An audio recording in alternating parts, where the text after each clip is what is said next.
François Ruffin, mercredi à l'Assemblée, le Premier ministre a prétendu qu'il était inénervable. Et pourtant, la veille, vous aviez presque réussi à le faire sortir de ses gonds en l'accusant d'avoir peur d'organiser un référendum sur la privatisation d'ADP. On écoute Édouard Philippe vous répondre. Il y a quelques mois, celui qui dirige votre formation politique a dit qu'il voulait faire des élections européennes un référendum, comme vous dites, contre le gouvernement et contre le président de la République. Eh bien, je crois, monsieur le député, que les Français ont voté. Vous l'avez piqué au vif, n'empêche qu'Emmanuel Macron n'a pas pris la raclée démocratique que lui promettait Jean-Luc Mélenchon. Ça peut être discuté parce que moi je le redis, si jamais on prend ça comme une élection législative ou comme un référendum, il l'a perdu face à Marine Le Pen et moi ça me ravit pas.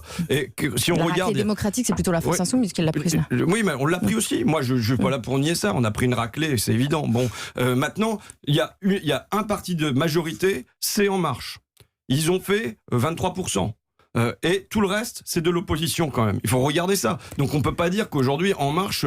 et donc du coup, parce qu'on a eu ce vote-là, même si on est en deuxième position, tout ce qu'on va vous proposer dans le mandat, on est validé parce qu'il y a eu une élection. C'est ça. Je veux dire, moi j'ai vu sur un gilet jaune cet hiver... faire l'amour une fois tous les 5 ans, ça n'est pas une vie sexuelle. Voter une fois tous les 5 ans, ça n'est pas une vie démocratique. Et ce que je veux dire, c'est que c'est pas parce qu'il y a une validation par un vote pour la présidentielle ou parce que c'est pas la catastrophe généralisée pour les européennes que ça valide tous les choix du gouvernement et qu'on doit courber les chines et ne pas les contester parce qu'on a fait 6%, quoi. D'où votre nouveau combat, le référendum sur la privatisation d'ADP. Alors une plateforme numérique a été mise en place pour recueillir les 4 700 000 signatures requises.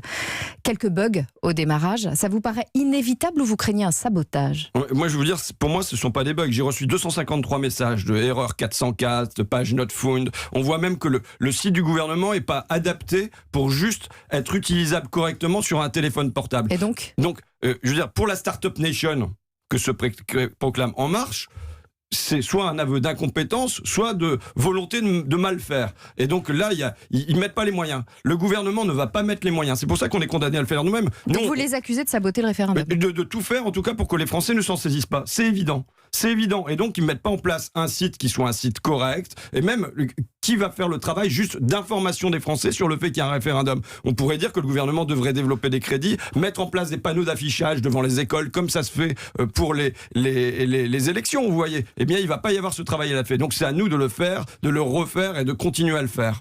François Ruffin, ce matin,